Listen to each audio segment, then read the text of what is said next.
you will not be accepted by the press. You will not get elected unless you take moderate positions. And because his ambition is too high, he is willing to take those moderate positions. But ultimately, the reason why they do not want Mitt Romney versus Newt Gingrich is that Mitt Romney is not part of the system. He does not know that there is a control system. And thus, if he were to be elected, he would see too much. He would see too much of the dark side operating, especially as he would say, no, we're not going to do this to his advisors. And advisors say, uh-oh, we've got a problem. The president doesn't want to do this. We're going to have to lean on him. They don't want to have to lean on a president. The last time they had to do that was Ronald Reagan, who was not part of the system. They felt like they could deal with him because they got an agreement to accept George Bush as his vice president, who would essentially control the Reagan presidency. But nevertheless, in meetings, Reagan didn't want to go along. He was resisting, and they got together and decided they had to lean on him. And eventually they had to throw an assassination attempt at him. And after that, he was much more compliant. And his wife, Nancy, was especially compliant. In fact, got into astrology and many other things to try to ward off this evil of the assassination against Ronald Reagan. So it's very important for conservatives to understand of those who are parroting the establishment line, who's part of it and who's not part of it. Now, of those who are part of it, let me run down the four major classifications which I view. One, there are those that know there's a control system but have been told or think that it's benevolent. These are what Stalin and Lenin used to call the useful idiots.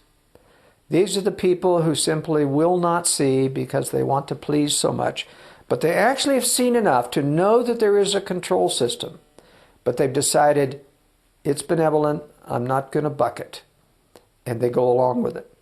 The second level are the people, and I'm going to reverse these. That's really what I would consider the fourth of. The first level are the real controllers themselves. A lot of people say, you know, who are the real people behind the scenes? Who are pulling the strings? Well, I think we know a few of them. But remember, it's not important to know who's at the top level. Because in the first place, they're not about to give you the ammunition to allow you to throw them into jail.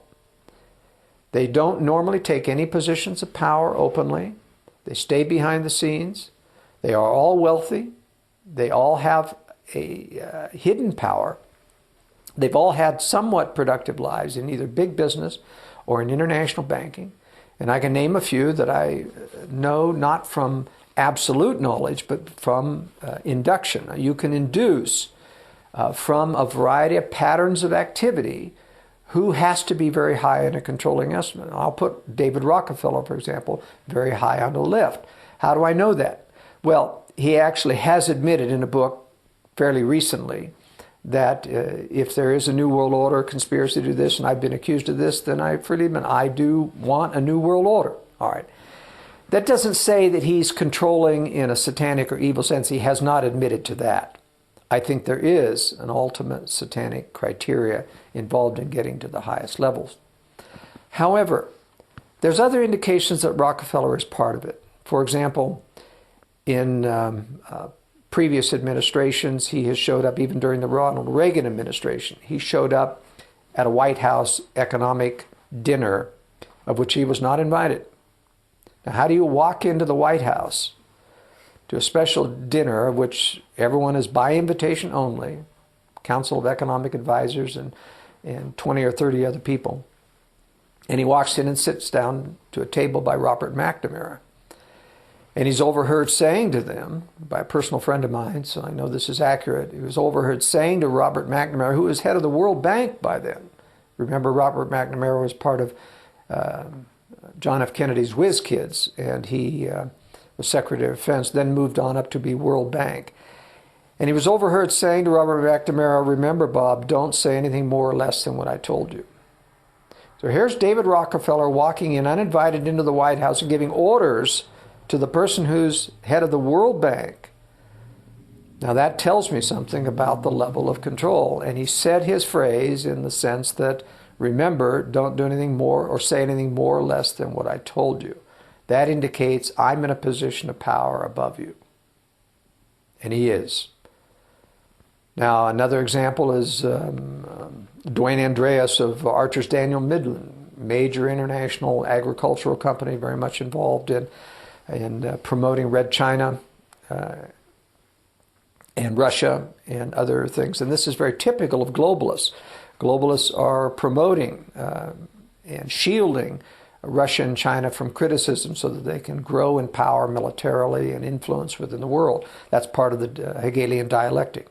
He was on a golf course. Once again, a personal friend told me this, who was on this, playing on the same green with him, and he was arguing with his golfing partner about who was going to be the next Republican nominee for president. And this was during the Clinton administration. And finally, the guy was giving him all the reasons why such and such a person was going to be the Republican nominee, and Andreas finally shut him off and said, listen, it's going to be George W. Bush, and let's not argue anymore about it. He said it with such finality that this, my friend who was listening on, realized this person knew. This person was an insider sufficiently open to the kingmakers. And this was before George Bush was even close to gaining the nomination.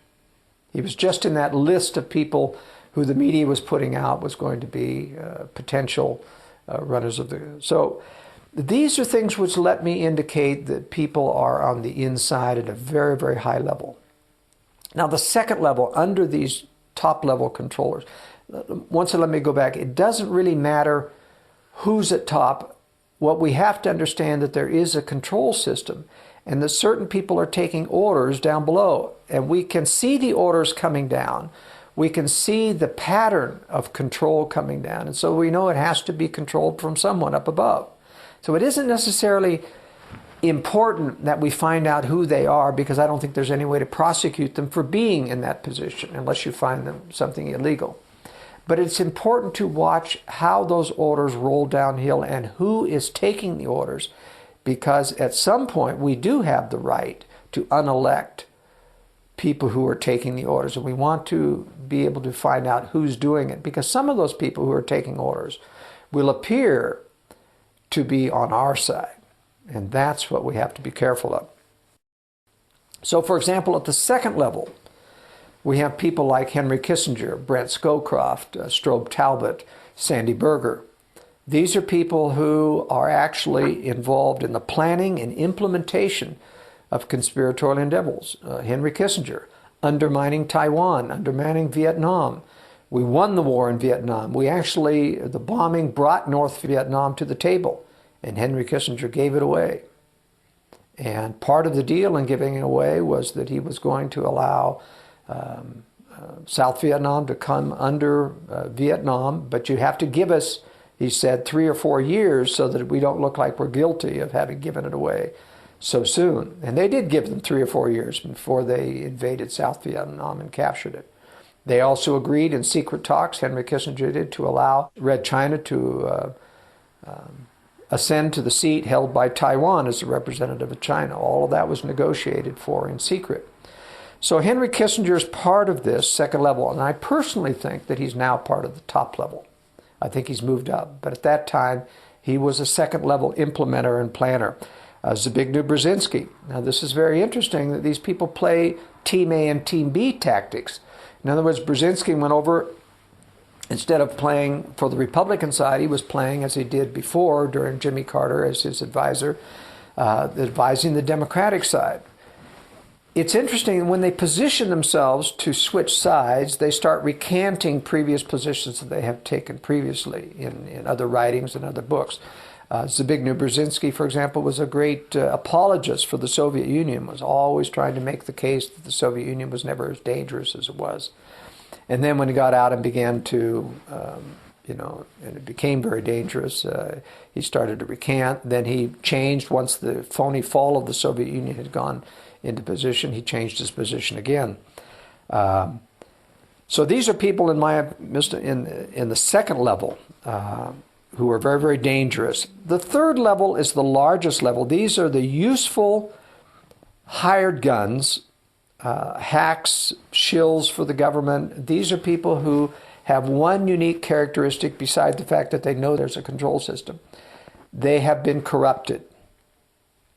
Now, the fourth level down there, the useful idiots who know their control system, but they've been told it's benevolent, they're naive enough to believe that.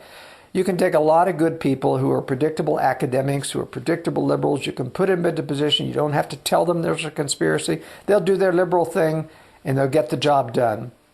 They see enough sometimes to know somebody's controlling things, but they wipe it out. They want to stay in position. They don't want to buck the system. They don't want to lose their job.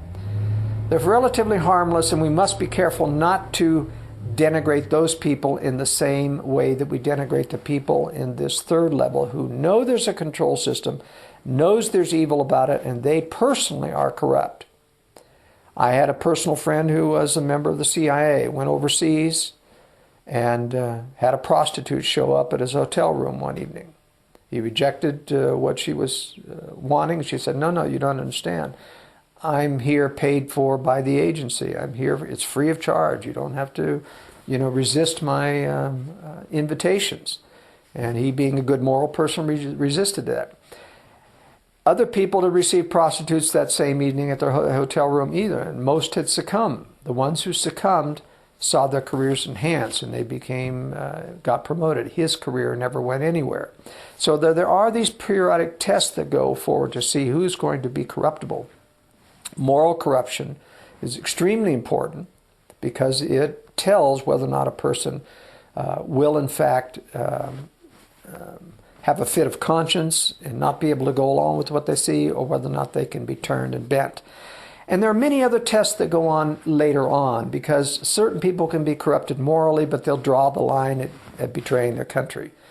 Other people will betray even their country. And for years, it was known that homosexuality, for example, made a person vulnerable to espionage and betraying a country. But this is important to understand who are the people who know that there's a system, are part of the system. And those are the most dangerous people, because I think Gingrich is part of that. I think he knows there's a control system. I think he's part of it. And when they take the role of being a conservative Republican, when they take the role of writing a book about God in America, is a supreme form of blasphemy, almost as bad as Bill Clinton raising the name of God and claiming to be a born-again Christian, or even George Bush with his dual allegiance to his skull and bones oaths and covenants that he made, which he has never repudiated, and at once claiming to be born again people. These are people we must be very cautious about, because these are wolves in sheep clothing in various degrees. Obviously, they use rewards where possible, the offer of advancement, promotion, and power. They offer subtle threats sometimes when, as happens in anything about national security, when someone in the CIA sees something going on, he starts to ask questions to say, don't go there.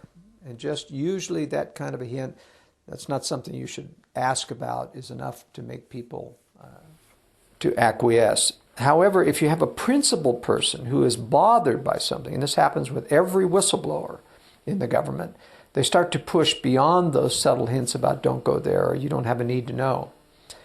And they actually have to be warned off with threats. And those threats can take place directly, threats to themselves.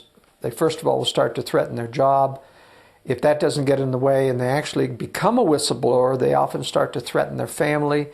And sometimes they threaten by pointing out another person who has somehow died by mysterious circumstances where it was ruled a suicide.